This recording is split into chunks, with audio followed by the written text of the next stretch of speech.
Welcome back to Ride and Laugh Podcast. If you love mountain biking, you are in the right place. Today's Ride and Laugh episode is a short and sweet, quick rip to keep the stoke going and the vibes high. Let's drop in.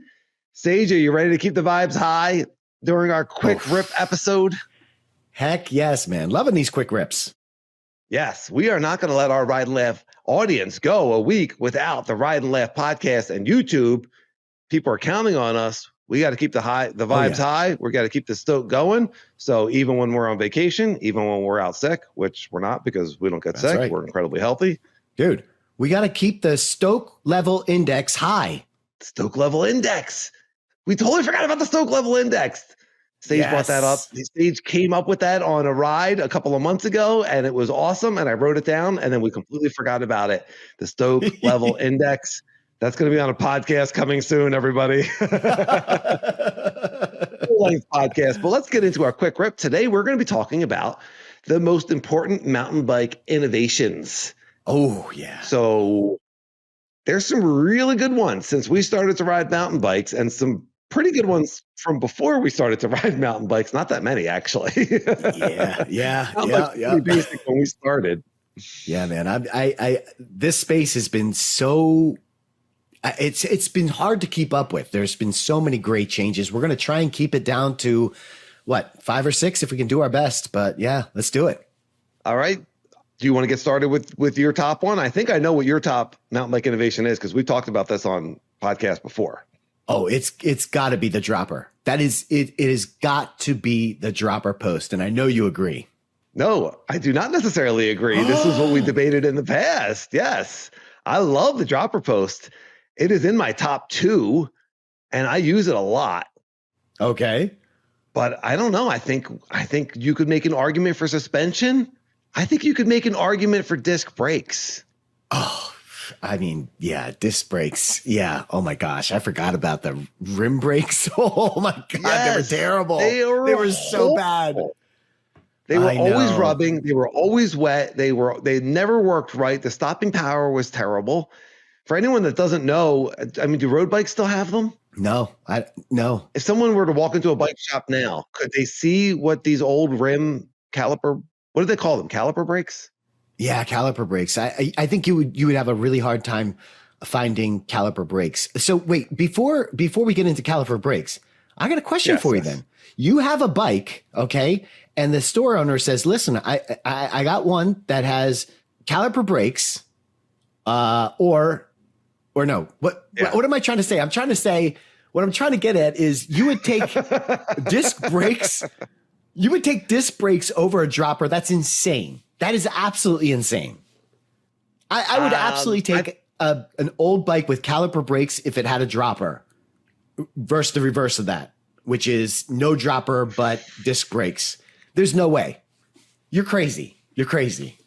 I don't know, man. I mean, I've ridden my bike plenty of times with the post up. Every once in a while, I forget to put it down, and in some instances, that's just dangerous with the riding that we like to do. Yeah. Not having the post down could be very dangerous. I love that dropping the post, getting it out of the way. It's so revolutionary. It's so incredible. I can't even say revolutionary because it's just commonplace now. Yeah. We've told a little bit of our history on dropper posts. Like we went old school. We were early adopters of the dropper post because once we realized how amazing it was, we were totally in. But not being able to slow down and stop, disc brakes are awesome. I just thought of something. It has nothing to do with innovation, but it does have something to do with your pushing back in fear. Before dropper posts, you had to do that to get the seat out of your way. And I was thinking about that the other day. I was like, why do we do that? And I think part of the reason was we were just trying to get off of our saddle and get behind our saddle. That's where we picked that up. I wonder if that's such a good insight. I wonder if that's where that habit came from. I feel like that was that used to be a piece of mountain bike advice you would hear often was get back, lean back, get your weight off the front of the wheel. Like that was taught. And I don't know if it was taught by any sort of expert or if it was just kind of like one of those, like, bro science, you know what I mean? Like you got to eat this much protein if you want to build muscle or, whatever kind of things you have there. All right, dropper post is awesome. Very important mountain bike innovation. Disc brakes, amazing. Yes. Tubeless tires. Oh, okay. Yeah, tubeless tires. Yeah, you're right. That's a pretty good innovation. I was going to say short stems, but I think I would take a tubeless tire. Remember the stems when we were growing up? I mean, those stems are like 60, 80, 90 millimeters long. And I think if you're going to make the argument real quick. I think if you're going to make the argument for short stems, I think you go into the innovation of modern geometry. You know what I mean? Like you could just use that as an innovation, like modern geometry. There was a time somewhere around 2018, 2019, when all bikes started to get slacker and steeper slacker, forks and steeper seat tube angles. And it's just like, oh, this is the way that like mountain bikes work the best. And I remember like reading like reviews and they, and some bikes had modern geometry and some didn't. Yeah. Until eventually just like all bikes now have modern geometry. And we were talking on our hardtail episode that now you can get a hardtail and it has modern geometry. For the longest time, if you want to get like a budget hardtail, it came with this old like kind of beach cruiser geometry. And I think the short stem is part of the modern geometry. Would you agree? Okay. I think I would agree. Then let me change my short stem to wheel sizes. And I love this. I'm not a good fan. I'm big fan of 29-inch wheels. That has been a huge innovation. You can't get 26-inch wheels anymore. Well, I guess you could for your dirt jumper, but on a mountain bike, good luck. It's all 27.5 and mostly 29-inch wheels. Yeah. Yeah. For our young listeners who from like, I guess 20 and younger, there was a time when everyone rode 26-inch bikes. That was the only one that was available. That was it. Yep. And when 29ers came out, it was a huge controversy and people hated it and railed against it. And I'll never. And that just went away with modern geometry. And another innovation that made that go away, that made the 29er function better, the 1x drivetrain. Oh, yes. Oh my gosh. Yes. With the narrow wide chain ring in the front to keep the chain from coming off. Yes, absolutely. The 1x. And if we're going to go 1x, I was going to suggest electronic shifting, which I got to tell you, I'm a big fan of. And I didn't think that I would love it. Oh, this is interesting. I love electronic shifting. I really do. And there's a very simple reason, because you're able to adjust each shift, which they call it a micro shift in the SRAM world. I don't know what they call it in Shimano, but if you are skipping, chains in the past, if you bent your derailleur, it was so annoying. You were like twisting the barrel. I can now open up an app and say gear 3 is slipping and I can micro shift it on the fly. It's unbelievable. A big fan of the electronic shifting. That's really, really cool. We've been mountain biking for so long, and we've bent so many derailleurs. It's so easy to do, especially in the Northeast. Picking up sticks, you can and I believe the electronic shifting, the derailleur has a function where when it gets hit, it moves out of the way. I know. So I know it's crazy. You're like kind of breaking that thing less. It is more expensive when you do break it, but prices are coming down. That's really interesting. The 1x drivetrain, for anyone that doesn't know, there used to be, now you have 12 gears in the back. Triple. There used to be 3 gears in the front as well, and another derailleur and more cables. Oh, God. And and it was just, and you have to do the math to kind of get into the gear that you wanted to get into. It's like if you're in, first gear and then 11th gear, and it was just a nightmare. So and then and the gear and the chain would get all if it would get too far apart, right? If it was all the way on one side of one derailleur and on the other side of the other cog, it would get start grinding and that sort of thing. And then they just took that whole thing out. They just took the whole front derailleur out and they put in the narrow wide so it doesn't fall off. Oh, and the chain was always falling off all the time. You're getting all sorts of chain slap. I was just about to say. Yeah, the chain slap was so annoying. You could hear somebody coming from a mile away. It was like ting, ting, ting, ting, ting, ting. Oh, it was so terrible. It was so terrible. How did we even survive, Dan? It's amazing what we've been through, what we've done for our younger mountain bikers. It's amazing what we have done for their, what we had to endure. Yes. Yes. You're welcome. We had to endure. That's right. Walking to school uphill both ways. Right. That's right. Yeah. What is chain slap? Is that still a thing? I mean, there used to be like little pads and stuff so chain slap is the chain would actually be so loose that it would be slapping on the frame on the chainstay between the front and the rear derailleur. Yeah. They used to be.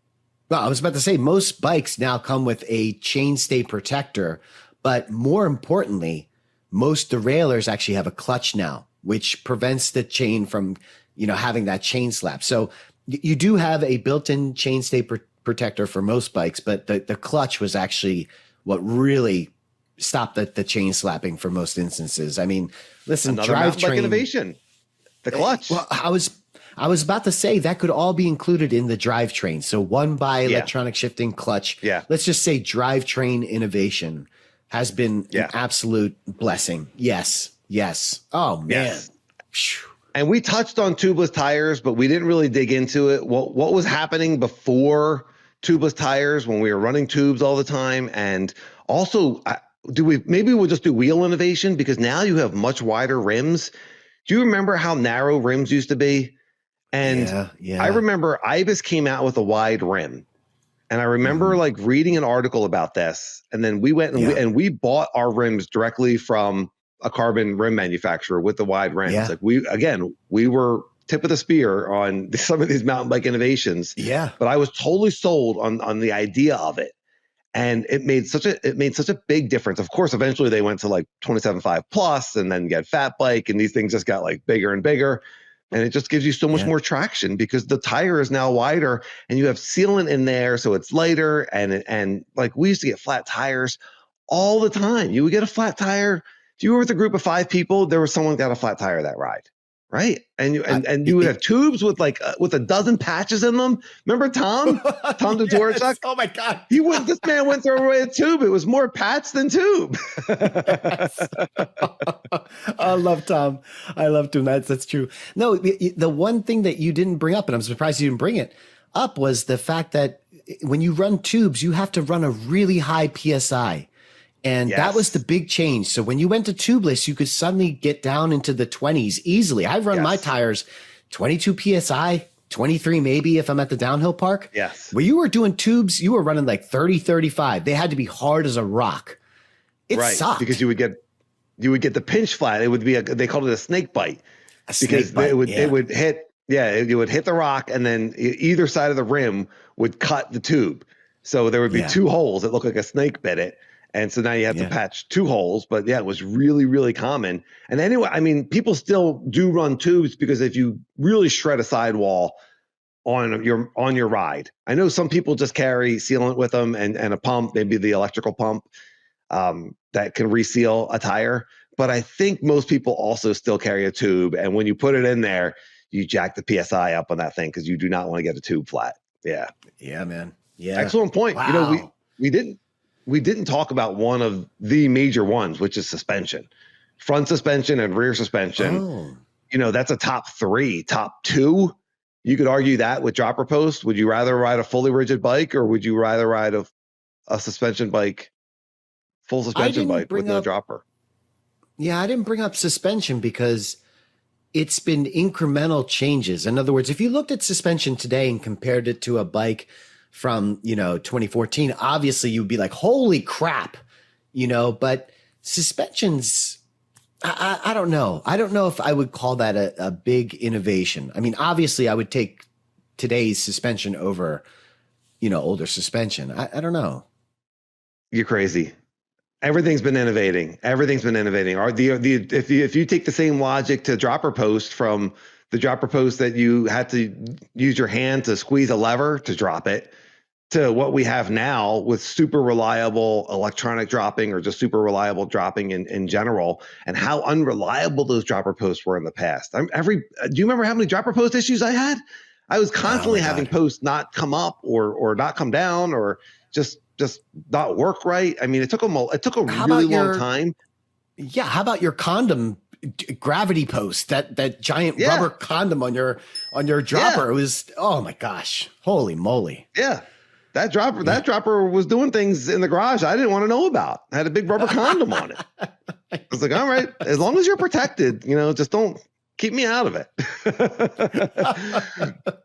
The suspension, the mountain bike suspension is amazing now. It's amazing now. And it goes so well with the other innovations, especially that bike geometry. It goes so well, but you're taking for granted how good mountain bike suspension is now and how bad it was in the past. It's really good now. Well, I guess you have a little bit of an advantage here because I didn't actually start riding until I was 32. So that's only like 16 years back. When my first bikes, my Scott and even the Specialized Camber, gosh, that was 14 years ago. But like the suspension was fine. Like I don't remember it being that bad. Again, I know it's changed. I know it's gotten better. The stanchions are getting bigger, but I don't know. You were coming from probably like air sprung forks and stuff, maybe like the RockShox Judy 1 or something. Like First of all, I'm only 1 year older than Sage. So everyone's like, oh, I didn't realize Dan was 74. That's really interesting. Air sprung forks. Weren't you one of the original clunkers? You and Joe Breeze. There's pictures of you and Joe Breeze. Pretty much. Yeah. Yeah, pretty much. Yeah. Pretty sure you rode with Gary Fisher, I think, was in your original riding group, right? I wish I was riding with those guys. Those guys are awesome. Yeah. I think you probably would need to ride a bike with bad suspension to realize how good that we have it now. Maybe if you rode one of those Cambers, that one of those old bikes. But I think that I think suspension, it used to really kind of like bob around. It's just like really supple now, and it's really dialed in, and it's just getting better and better. So it's awesome. Mountain bikes are awesome. Listener, what did we miss? Which mountain bike innovation is your favorite?